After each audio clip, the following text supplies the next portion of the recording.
السلام علیکم سامعین، welcome to my channel voice of Mona. ہماری آج کی سٹوری کا نام ہے ہجر۔ عدیل ملٹی نیشنل کمپنی میں کام کرتا تھا۔ بہت کم گو انسان تھا، اپنے کام سے کام رکھتا، فضول ٹائم ضائع نہیں کرتا تھا، انتہا درجے کا محنتی انسان تھا۔ باپ کا انتقال ہو چکا تھا، وہ ماں کے ساتھ رہتا تھا۔ سب بہن بھائیوں کی شادی ہو چکی تھی۔ عدیل کے بھائی ماں کو کہتے تھے کہ اس کی بھی شادی اپنے ہاتھ سے کر دیں۔ وہ کہتی ہاں کر دوں گی۔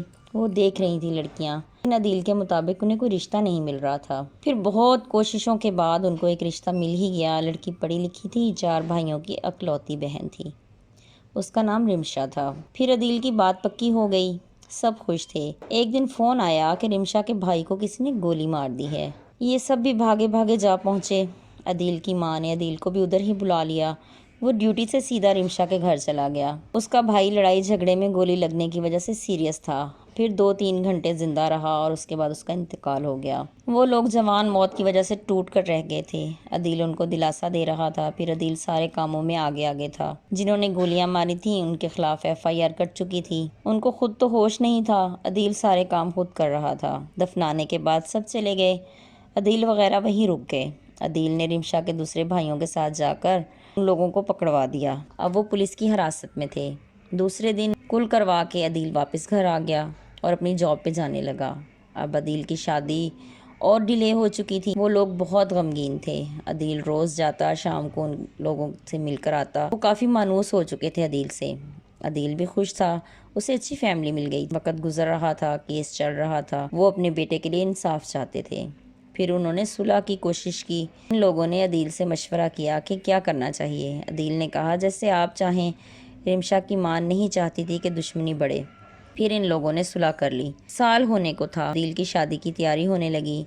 عدیل رمشا کو بیاہ کر گھر لے آیا۔ وہ دونوں بہت خوش تھے۔ شادی کے 20-15 دن بعد اچانک ہی رمشا کی طبیعت خراب ہوئی۔ اسے ہسپتال لے کے گئے تو حالت بگڑ گئی۔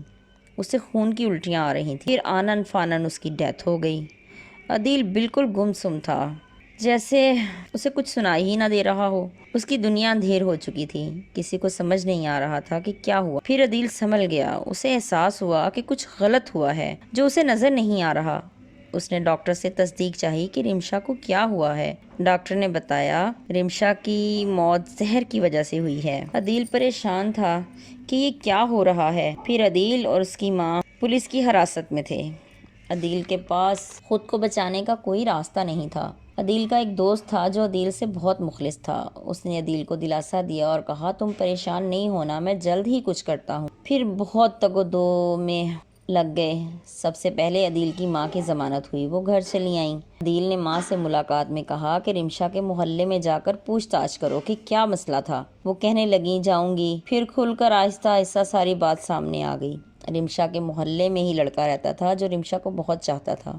انہوں نے رشتہ مانگا، انہوں نے انکار کر دیا، جس کی وجہ سے رمشا کا بھائی قتل ہوا تھا۔ رمشا بھی اس لڑکے سے بہت محبت کرتی تھی، اس وجہ سے وہ زہر کھا رہی تھی۔ وہ خود کو خود ہی ختم کرنا چاہتی تھی۔